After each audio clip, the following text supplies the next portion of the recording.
இன்னொரு இன்சிடென்ட் ரொம்ப ஞாபகம் வருது. ஆல்ரெடி நான் இவரை மீட் பண்ணியிருக்கேன். ஒரு நைட் டைமில் தான் அவரை நான் பார்க்குறேன்.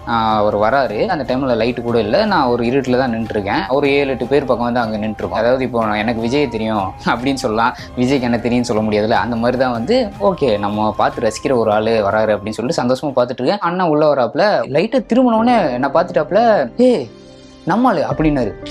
எனக்கு ஒரு மாதிரி அந்த டைமில் அப்படியே ஆஃப் ஆகிட்டேன். அவ்வளோதான். அதுக்கப்புறம் எனக்கு வந்து அவர் பேசிகிட்டே இருக்கார். எனக்கு எதுவுமே வந்து அவருக்கு திருப்பி என்னால் ஒரு தேங்க்ஸ் கூட என்னால் சொல்ல முடியல. நான் உங்களோட ஃபேன் அப்படின்னாரு.